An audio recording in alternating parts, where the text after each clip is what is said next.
Hello everybody, welcome to the Ultimate Scouting Show. Thank you for joining me. Today we are going to be looking at a post-combine mock draft. Lots of players' stocks have gone up, some have gone down. Really excited to dive into this. Let's go ahead and get right into this one. With the Bears on the clock with the number one overall selection, I do expect them to trade out of this. I think the Carolina Panthers are an ideal team to come up and get the guy that they want. David Tepper, not a very patient owner. They've got a great staff with a lot of quarterback whisperers on the staff there. Really think that they're going to be aggressive in getting somebody this offseason. And you can only kind of choose your guy at pick number one here. So I think they trade up. It's probably going to take, the first 2 rounds of picks for the next 2 years. I do think that that is what it would take. We now have the Carolina Panthers on the clock.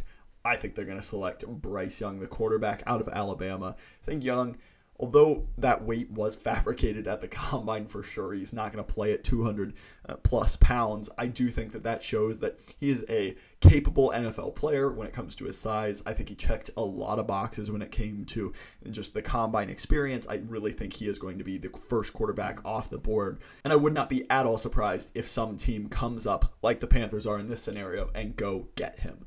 At pick number 2 with the Texans on the clock, I think that CJ Stroud had a great week as well. Had a very good interview session besides the Michael Vick, Deshaun Watson comments. I thought he looked very good on the on-field drills as well. I do think that he is going to be a good player in the NFL. I don't have a ton of concerns after what he showed in the Georgia game about what he can do. It's just about being consistent and being able to be a creator on a more consistent basis. And number 3, we've got the Arizona Cardinals on the clock. I think that Will Anderson could certainly be the pick, but I also think the Cardinals could look to trade out of this pick if they wanted to. Some team come up and get Anthony Richardson or Will Levis before the Colts. There's not anybody that I really love coming up. I could see the Raiders getting very aggressive, or the Titans as well. I know they feel like they are perhaps locked into Tannehill right now, but I do think I'm going to have the Cardinals select Will Anderson here. I'm not sure that Jalen Carter is going to be on some of these teams' boards with the recent character concerns. I think that increases Will Anderson's value as the only real blue chip prospect in this class, in my opinion. So I think he is going to go pretty high here for the Cardinals. That's a huge need. Wouldn't be at all surprised if they go that direction. This is a really tough one now for the Colts. I think Will Levis really fits the culture of Indianapolis. He fits what they tend to like. But Anthony Richardson just had such a good combine that it makes it really hard to not pick Anthony Richardson here. I think that's ultimately where I am going to go. I think he's just an absolute freak when it comes to just his physical gifts. It's insane. He broke almost every combine record out there for quarterbacks. Just an absolute beast. He's got a long way to go when it comes to his accuracy and some of his decision making, but man, is he physically gifted. I think that could be an interesting pick there for the Colts. For the Seahawks at 5, this becomes a lot tougher. Do you take the risk with Jalen Carter with the character concerns? Do you take somebody like Tyree Wilson? Pete Carroll's also been open to the idea of taking a quarterback, and I don't think that's completely off the table for the Seahawks here, but I do think ultimately they go in another direction. It's so tough to know where Jalen Carter's going to end up. I do think there's potential that he slides a little bit, and for that, I'm going to go with Tyree Wilson, who I think is a freak athlete. I think he's definitely going to have the traits that the Seahawks tend to really, really like. He's long, he's athletic. Thought he's done very well throughout this process as well. I wouldn't be at all surprised if he gets picked over Jalen Carter now because of those character concerns. For the Detroit Lions, this is another team that it would make sense if Anthony Richardson especially was on the clock to consider him. He's not. I don't think Will Levis is the guy for them necessarily. So I do think they could go in a different direction. Jalen Carter, again, makes a ton of sense if they feel comfortable with it, but I'm not sure that they will because of those character concerns. So I don't think that's ultimately where they end up going because the Lions tend to value character pretty highly in the draft process. I think Christian Gonzalez is ultimately going to be the pick here. He tested as an absolute freak at the combine. Absolutely insane explosiveness. I thought he really was able to learn how to track the ball very well. Very agile as well. I think he is making a very good case to be corner one in this draft. And for the Lions, I think pairing him with Okudah would be a nice fit there. Makes tons of sense for the Lions. At number 7, I think Will Levis would make a lot of sense. you get your quarterback to build around. Derek Carr, obviously not on the team anymore. Levis makes a lot of sense. I think he could come in day one and work through some of the issues he has. I think he's very physically gifted as well. Anthony Richardson's physical talent overshadows that a little bit, but he's another guy that could step in and be very, very physically good from day one in the NFL. He's not going to be, outmatched when it comes to that. So I think he is going to be a top 10 pick, absolutely. He may have cemented himself as QB4, even though I think he had a great draft process.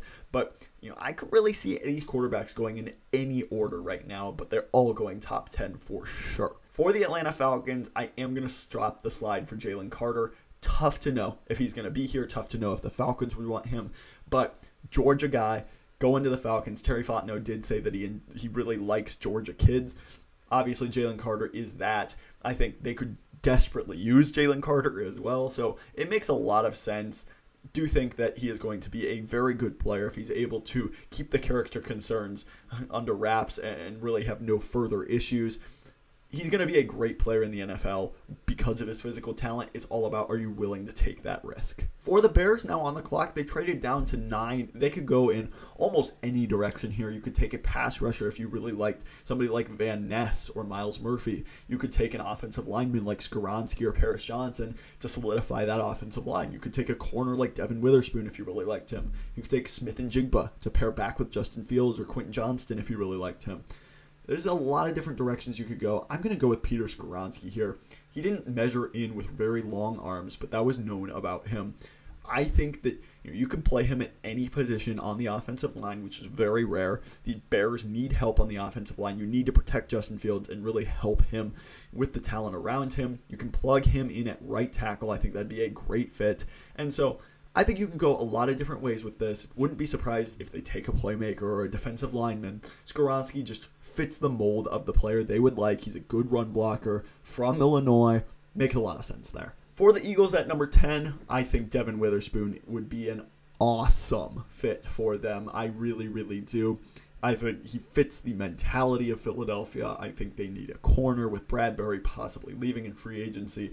Really like what Witherspoon does. He's physical. He talks the talk. I think he could be a great fit in Philadelphia, which need a corner. So I think that's a good pick there. For the Titans, you could go a lot of different directions. There's rumors that they could be looking at a quarterback. Obviously, with all of those guys coming off the board in the first 7 picks, don't expect them to really take a leap there, but I do expect them to invest in the trenches. I think Paris Johnson Jr. makes a lot of sense. With the departure of Taylor Lewan, they do need a new left tackle.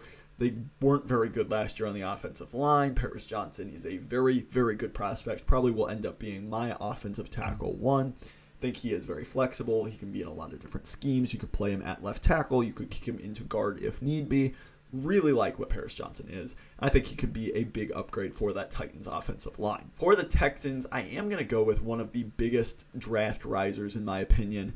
Nolan Smith absolutely went crazy at the combine. Watched his tape recently and really liked him. He's got the ability to bend around the edge. He's very physically gifted. He's good in the run game despite his size. So I think this would be a great fit for the Texans. Bring in D'Amico Ryans, a defensive-minded head coach. You got your quarterback with C.J. Stroud. Now pair him with a very athletically gifted pass rusher. I think that makes tons of sense for the Texans. For the Jets, I've been mocking offensive tackle to them over and over because I think they desperately need it. I think Broderick Jones just makes the most sense.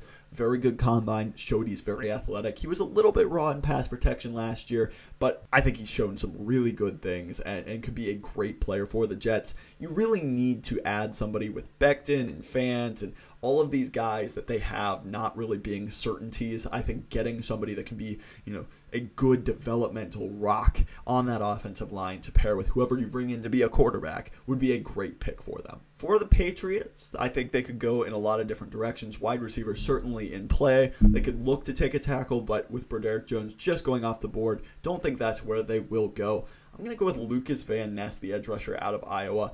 He had a very good combine. I'm not super high on Van Ness myself, but he seems like he would fit well in the Patriots system. He's a bigger guy. He's physical, got some versatility on the front. Makes a lot of sense for what the Patriots like. He's hard-nosed, hard worker. I think that fits Belichick's kind of preferences pretty well there, and I think he would be a good player for New England to select and develop on that defensive front. For the Packers, they could also go in a lot of different directions. It kind of depends on what Aaron Rodgers does to kind of see what this team is going to end up looking like, but I do think they could go with a wide receiver. Quentin Johnston actually does fit their preferences. They only like big, tall, athletic guys. That is Quentin Johnston. I think he fits what they like pretty well, and it would make a lot of sense for them to go ahead and add another wide receiver to pair with Christian Watson and Romeo Doubs. That would be a really nice fit. If Rodgers does come back, you give him the weapons he needs. If he doesn't, you give Jordan Love all of the wide receivers he would need to be successful to see if he can develop into being your franchise-level quarterback. For the Commanders, obviously, you would love to have gotten a quarterback. Don't think they're going to have the chance to do so. I really like Joey Porter Jr. for them. He's a physical press man-to-man corner. That's the system that Washington typically runs. I think he is really good at kind of lining up against the guy right in front of him and being physical and not letting him get free releases and sticking to him really well in man coverage. He's not the best zone player, but I really like what he can do. I think he would be a great fit in Washington and fit their mentality really well. At number 17, the Pittsburgh Steelers are on the clock. I think they could go with another corner here that earned himself a lot of money. That's Deonte Banks from Maryland. Had a 42-inch vertical jump, a 4.35. Thought he showed some really good things on tape. He's certainly going to be a riser. I definitely think he cemented himself as a first-round pick and wouldn't be surprised if he sneaks into the top 20. With a lot of these teams needing corners, I think Banks makes a ton of sense for them to take. At number 18, with the Lions on the clock, Myles Murphy has become kind of somebody that isn't very highly thought of. I do think maybe his slide does end here. Pair him with James Houston, Aiden Hutchinson, get a nice rotation going on that defensive line. They could really use somebody to get after the quarterback. Murphy's 2021 tape was much, much better than last year's, so I think he has some upside. I don't think that Clemson used him in the most effective manner possible, and so I do think that they could get some really nice things out of him. I do think he's more of a mid-first-round pick than an early first-round pick at this point, but somebody with really good potential and some really nice physical gifts that you want to use and kind of develop. For the Buccaneers, somebody I really like for them is Kalijah Kancey, the interior defensive lineman from Pittsburgh. He's a little bit undersized, but he can really get after the passer. He's got really nice athletic ability. You pair him with Vita Vea on the inside, get Shaq Barrett, Joe Tryonchenko on the outside. All of a sudden, that defensive line is looking much, much improved. Kyle Trask is going to be the quarterback of this team, but you can get the most out of this defense by upgrading that pass rush. I think Kancey could be a great addition there and could be a really, really nice fit. For the Seahawks, I am going to go with Jackson Smith-Njigba. Thought he did a very, very good job at the Combine. Had one of the fastest three-cone and agility drills of anybody in Combine history. I think he's proven he's going to be a great slot receiver. You're going to have to be comfortable with the fact that he's going to be a predominantly slot receiver. But on this team, where you've got DK Metcalf and Tyler Lockett on the outsides, get Geno Smith as many weapons as possible. I think Smith-Njigba is going to be a great slot receiver at the next level. Would really open up this offense, give them one of the best wide receiving trios in the NFL. Would really just open up this offense and allow them to do a lot in that passing game. With the Dolphins pick forfeited, we now have the Chargers on the clock. I think wide receiver is a very likely situation. Could go with a lot of different players. I think Will McDonald is a nice player. Some of these tight ends really showed out as well. But ultimately, I do think Zay Flowers or Jordan Addison will be the pick. Addison didn't run great. Though it was disappointing run for Jordan Addison, he's still very good at creating separation. He needs to be able to get off the press. He's definitely not going to be one of my guys in this draft. I was a little bit lower on him than I think the consensus is because of his inability to get off press and really release at the catch point. But he's got nice hands, got some really good route running, so he's going to be a good player in the NFL. I think the Chargers could really use his skill set. For the Ravens, a lot of different options they could go with. I think Zay Flowers makes a ton of sense. That is 3 wide receivers in a row, I believe. But Zay Flowers makes a ton of sense. He had a great Shrine Bowl. He had a good combine. I didn't think he did anything that nobody expected, but he was really good. And I think that he's going to be a first-round wide receiver. He is a little bit undersized. He's got short arms, but the Ravens tend to just draft players that they like. I think they would like Flowers. You can play him inside and out. hopefully with a passing game that's going to be a little bit more opened up for hopefully Lamar Jackson, he could be a nice weapon for them. At number 23, the Minnesota Vikings on the clock. I think they need to add a corner. Brian Flores' defense does rely on having good cornerbacks, and I think they need to add to it there. I think that Cam Smith and Kelee Ringo both are becoming a little bit overhated in this draft class. Cam Smith in particular had a very good combine, had a broad jump of 11.02. He had a 4.43 40-yard dash time. Thought he showed out really well. He's a nice, confident, sticky man corner. I think he could be a good fit for the Vikings defense that need to add a reliable cover guy. They keep taking swings at it, but they need to keep trying until they get somebody. For the Jacksonville Jaguars on the clock, I'm going to go with Brian Branch. I love this fit for the Jaguars. It just makes too much sense. Didn't have the best combine, ran a little bit slower than you'd love to see, but this guy has tons of positional versatility. He can play outside corner, nickel corner, he can play safeties. And I think he's a little bit better down by the box, but he can cover lots of ground, can be a very good cover player all across the field. I think the Jaguars need to add a nice, versatile defensive back to their team, could be a very good player, and I think this is good value for Brian Branch, who is one of the better players in the draft. I do think the Combine may knock him down a little bit further. There was some potential top 10 hype with him. I think that's probably gone with the Combine he had, but he's still a very, very good player, and I think he could be a great fit in Jacksonville. For the Giants, I really don't like how this board fell for them. I really don't love a lot of these fits, but one thing I could see happening is Darnell Washington, who's horribly underranked in PFF's rankings. He had an absolutely nuts combine. I think he is probably going in the first round, could even be the first tight end off the board, and in this case, I think he is going to be. He's a great run blocker. He's basically an extra offensive lineman for the Giants offense, which relies heavily on the running game. I think that could be very beneficial. Daniel Bellinger is a decent tight end too, but he's really not going to be an exclusive part of that offense. I think it would make a ton of sense to add somebody that can really help you out in the run game and then give you pass catching upside. I like Darnell Washington. I think that would be a good fit there. For the Cowboys, I just cannot pass up on the opportunity for them to select Bijan Robinson from Texas. Obviously, he's going to have a huge fan base already in Texas, and I really, really think he could open up this offense. Tony Pollard's likely leaving in free agency. Ezekiel Elliott not going to be a big part of this team if he's even on it next year due to his big salary cap hit. I think Bijan would just explode with this offensive line. Would be such a good player and is probably the best player in the draft, in my opinion, from just a pure grade-based perspective. Based on positional value, that's obviously not going to be the case, but getting such a talented player at pick 26 is so valuable for the Cowboys. For the Bills, I continue to mock this, but I just think it makes a lot of sense. I'm going to have them select Anton Harrison, the tackle out of Oklahoma.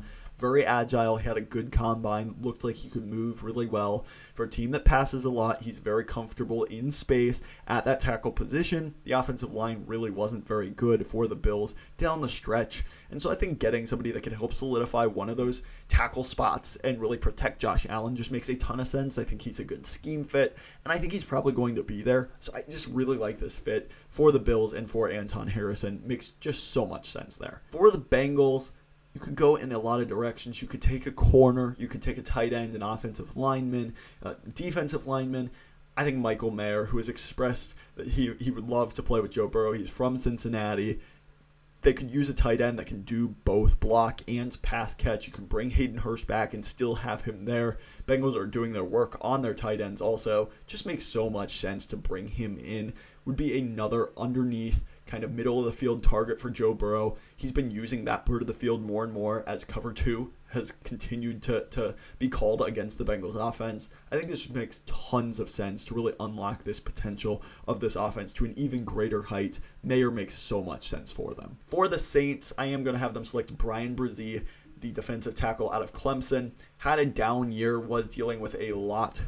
He's got all the talent in the world, one of the better recruits over the past couple of years. I think he's going to have all of the chances to be a great player in the NFL. It's all about can he put it together, and was last year just kind of a fluke year with everything he had going on. And now he can get to the NFL and really kind of put things together. I think the Saints would be a good fit for him. For the Eagles at pick 31, somebody I really like is Adebawore here out of Northwestern.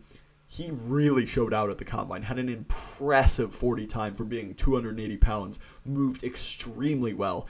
And I think, the Eagles love their freaks on the defensive front. He is absolutely a freak. He's a little bit bigger, probably play defensive end and could shift him into defensive tackle on pass rushing spots at that 3-tech position. I think this makes tons of sense. You get some absolute athletic freaks pairing him with Devin Witherspoon as well. Think this is going to be a very good draft class for the Eagles. Finally, you've got the Chiefs on the clock. I'm going to go with Will McDonald IV, the edge rusher out of Iowa State. Iowa State's defense did not help him, put him in a lot of 4-eye alignments, maybe 5-tech, where he really wasn't able to pin his ears back and go after the quarterback. I thought when he was able to, he showed some really good bend, some really good flexibility, speed, burst, all of those things that he was showing off at the Senior Bowl. I think he could certainly sneak in to the first round and is going to be probably a very nice player in the NFL if he's coached up and really able to showcase his abilities. If you want to see a second round of this mock draft, go ahead, hit that like button down below. If we hit 50 likes, I will totally do a second round mock draft. Really excited to potentially look at where some of these teams that don't have first round picks may go in the draft. So if you want to see that, hit that like button down below. While you're down there, hit the subscribe button as well. We got all kinds of NFL draft scouting reports, mock drafts, player evaluations, team breakdowns, all that good stuff. Going to be a lot of fun as draft season approaches. Thank you so much for watching. Have a great rest of your day. Bye-bye.